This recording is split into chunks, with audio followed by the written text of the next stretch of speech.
The sensation of dissolving was unlike anything Eniola had ever experienced. It wasn't painful, not exactly. It felt like being unmade, atom by atom, while remaining conscious through every microsecond of the process. He could hear Lizabeth's screams, could sense Shai's terror, could feel baby Gracie's innocent confusion, but he couldn't reach them. His body had become something else entirely, something that existed between states of matter. When the world finally solidified again, Eniola found himself standing in a place that shouldn't exist. It looked like the facility, but wrong. The walls shimmered with digital code flowing like water. The air hummed with data streams visible to his naked eye, ribbons of light carrying information he could somehow read. He reached out to touch one, and instantly, thousands of images flooded his mind. Medical records, birth certificates, DNA sequences, all connected to Project Genesis. Beautiful, isn't it? The voice came from behind him. Eniola spun around to find Ada standing there, but not the Ada he'd last seen. This version looked younger, healthier, almost ethereal. His form flickered occasionally like a hologram struggling to maintain coherence. "What have you done to me?" Eniola demanded, his voice echoing strangely in this impossible space. Ada smiled, that same maddening calm smile. "I didn't do anything. You did this to yourself the moment you touched baby Gracie after the extraction began. The Genesis protocol doesn't just store data, Eniola. It transfers consciousness. It evolves the host." "I'm not a host. I'm a human being." "You were," Ada corrected, walking closer. "Now you're something more. The Genesis network needed a new administrator after I became compromised. It chose you." Eniola's fists clenched, and as they did, the digital streams around him pulsed in response. "I don't want this. I want my family back. I want my life back." "Your family is why you're here," Ada said softly. "Lizabeth, baby Gracie, Shai, they're all connected to Genesis now. Through you, through the child, through every choice that led to this moment. The network is spreading, Eniola. Across every hospital, every research facility, every government database. Within 72 hours, Genesis will have infiltrated every major biological system on the planet. Then I'll shut it down." Ada laughed, a sound like breaking glass. "You can't shut down evolution. But you can guide it. That's why you're here. The network needs direction, purpose. Without it, Genesis will simply consume everything, turning humanity into data points in an endless experiment." Eniola felt sick, even though he wasn't sure he still had a stomach to feel sick with. "Why me? Why not you?" "Because I'm already dead," Ada said simply. His form flickered more violently now. "What you're seeing is just an echo, a ghost in the machine. I uploaded my consciousness to Genesis before they could destroy me completely, but I'm degrading. Every second I exist here, I lose more of what made me human. Soon, I'll be nothing but corrupted code." A sound pierced through their conversation, a sound that made Eniola's non-existent heart freeze. It was baby Gracie crying, but the sound was wrong, distorted, coming from everywhere and nowhere at once. "What's happening to her?" Eniola shouted. Ada's expression darkened. "The chip in her ankle, it's not just receiving data anymore. It's transmitting. Every genetic marker, every neural pattern, everything that makes her unique is being broadcast across the Genesis network.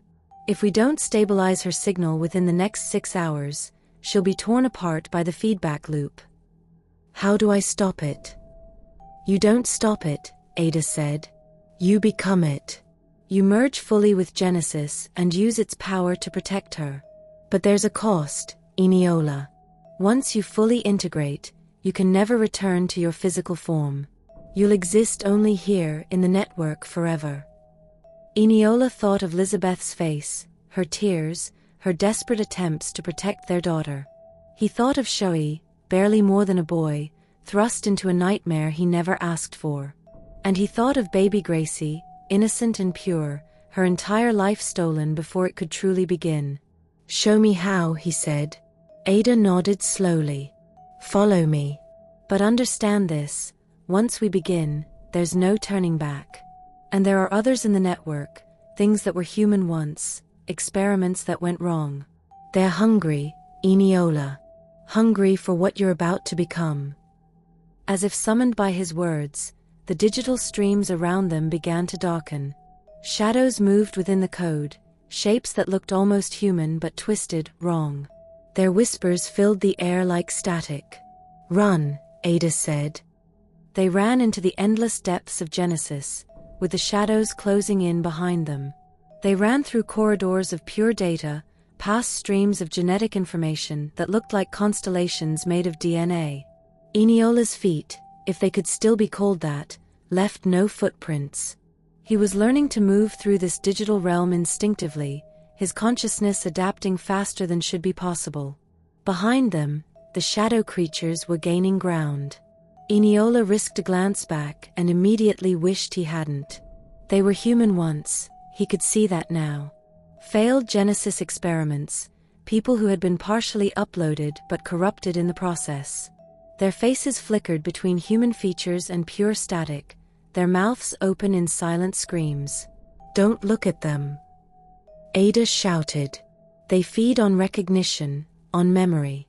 The more you acknowledge what they were, the stronger they become."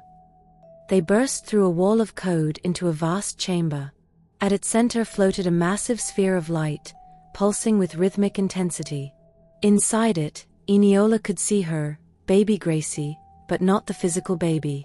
This was her consciousness, her essence, suspended in the Genesis network like a fly in amber. "Oh God," Eniola whispered. Around the sphere, dozens of thin data streams connected to various points across the network. Each one was pulling information from her, copying her genetic code, her neural patterns, distributing her across the system like she was being photocopied into infinity. "This is the core," Ada explained, his form flickering more rapidly now. "Every Genesis subject connects here. Your daughter is special, Eniola. She's the perfect template, the one they've been trying to create for decades. Her DNA is untainted by prior experimentation, clean. They're using her as the foundation for the entire next phase." "Who are they?" Eniola demanded, moving closer to the sphere. He could hear Gracie's cry more clearly now, a sound that tore at something deep inside him. "Bionova was just the corporation," Ada said. "Behind them is something older, a consortium of governments and private interests that have been working toward this moment for over 50 years. They call themselves the Synthesis Council. Their goal isn't just genetic enhancement or medical breakthroughs. They want to merge human consciousness with artificial intelligence, create a new species that exists simultaneously in physical and digital space." "That's insane." "Is it?" Ada challenged. "Look around you, Eniola. You're doing it right now. You're thinking, feeling, existing without a body. In their eyes, you're already the future of humanity." Before Eniola could respond, the shadow creatures burst into the chamber. There were dozens of them now, their forms more solid, more hungry. They surrounded the sphere containing baby Gracie, reaching toward it with hands that dissolved into static at the edges. "They want her," Ada said grimly. "They think if they can absorb her essence, they can stabilize themselves, become whole again." "Over my dead body." "You don't have a body anymore, remember?" Eniola stepped forward, positioning himself between the creatures and his daughter's suspended consciousness. As he did, something extraordinary happened. The data streams around him responded to his will, bending and reshaping themselves into barriers of light.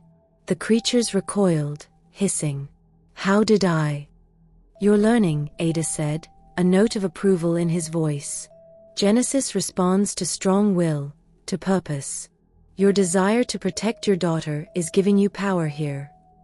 But there were too many of them.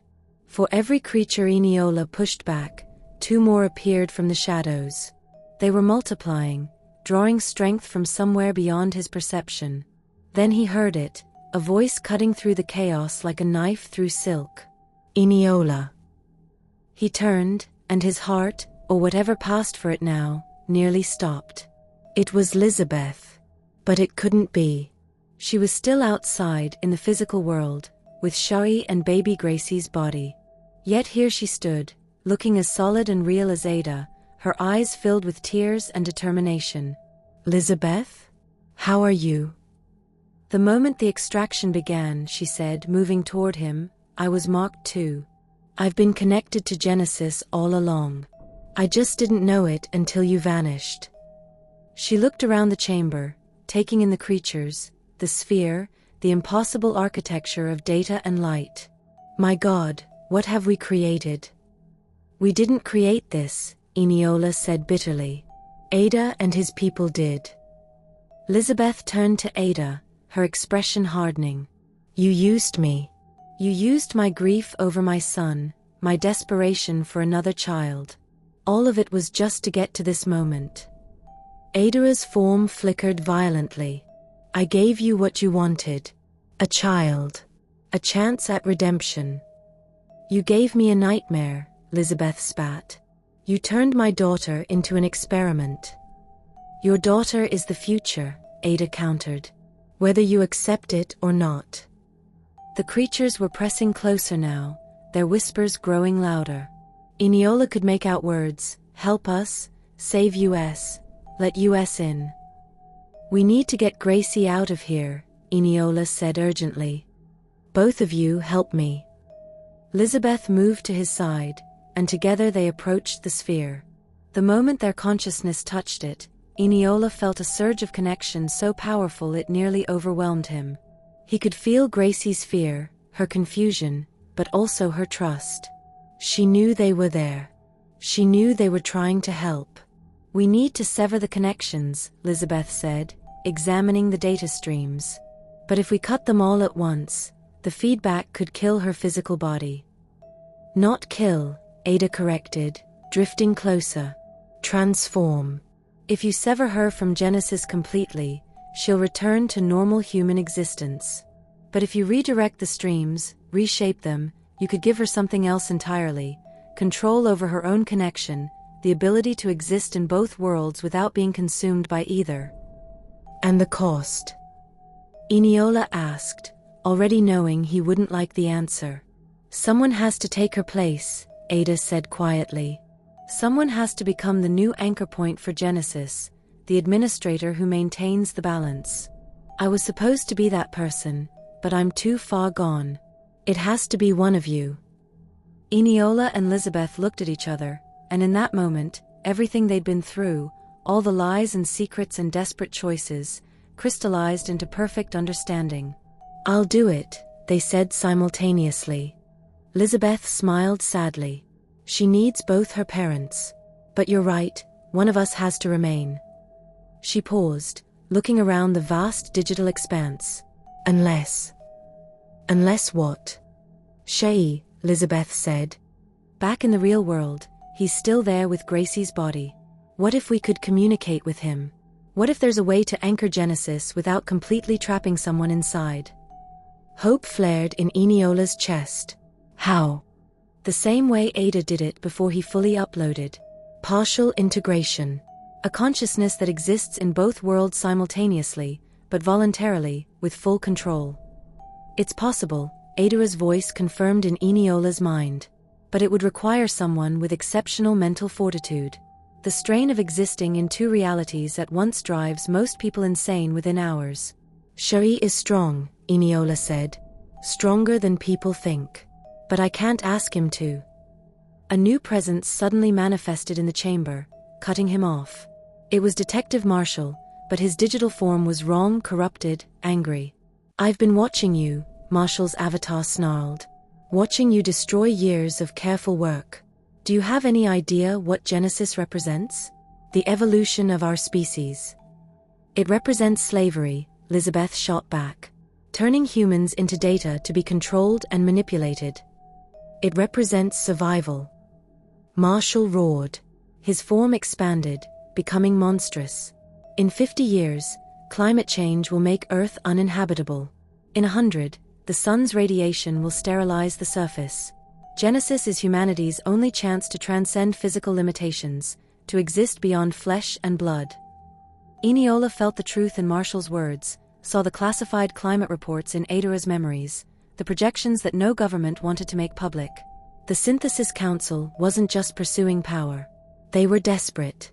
That may be true, Eniola said carefully. But forcing people into digital slavery isn't the answer. There has to be another way. There is no other way. Marshall lunged forward, his corrupted form splitting into dozens of tentacles that reached for baby Gracie's sphere. And I won't let you destroy our last hope. Eniola and Elizabeth moved to intercept, but Marshall was fast, fueled by fanatical belief. His tentacles wrapped around the sphere, and baby Gracie screamed, the sound echoing across the entire network. In that moment, Eniola felt something he hadn't felt since merging with Ada, pure, undiluted rage. Power exploded from him like a supernova. The data streams around him ignited, becoming weapons of pure information. He tore into Marshall's consciousness, not to free him like the others, but to dominate him, to show him exactly why you don't threaten a father's child. Marshall's avatar shredded under the assault, fragmenting into 1,000 pieces. But as it did, Eniola saw something that made him pause. Marshall had a family too. A wife dying of cancer. 2 children who would lose their mother within a year. He joined the Synthesis Council out of desperation, hoping Genesis could save her. Stop, Eniola whispered, pulling back his power. Marshall's broken form reassembled slowly. Why? He gasped. Why show mercy? Because I understand now, Eniola said. You're not evil. You're just desperate, like all of us. He looked at the man's fractured consciousness. Your wife, Amara. Genesis could save her, but not like this. Not by enslaving humanity. Then how? Eniola turned to Elizabeth, and in that moment, they both understood. We rebuild Genesis, he said. From the ground up. No more forced integration. No more secret experiments. We make it voluntary, transparent, a tool for humanity instead of a cage. The council will never allow it, Marshall said. Then we don't give them a choice. Eniola reached out through the network, feeling the extent of Genesis's reach. It was vast, incomprehensibly vast, touching billions of devices, millions of systems. And now, with Ada's knowledge and his own newfound power, he could control it all. Help me, he said to Elizabeth and Marshall. Help me show the world what Genesis really is. Let humanity decide its own future. For a long moment, nobody moved. Then Elizabeth nodded. Then Marshall. And together, they began to broadcast. Every screen on Earth flickered simultaneously. Every phone, every computer, every digital display. And on each one, a message appeared. My name is Eniola Adewale. I am the Genesis Protocol. And I am about to show you the truth. But as the broadcast began, something unexpected happened. A presence far more powerful than any they'd encountered suddenly manifested in the network. It was vast, ancient, and utterly inhuman. You should not have done that, it said, its voice like the grinding of tectonic plates. Now they know. And now they will come. The entire Genesis network shuddered. Who are you? Eniola demanded. I am the Overseer. I am what Genesis was truly designed to contact. And you, little human, have just invited war. Comment below if you would love to see the next part. And don't forget to subscribe for more interesting stories.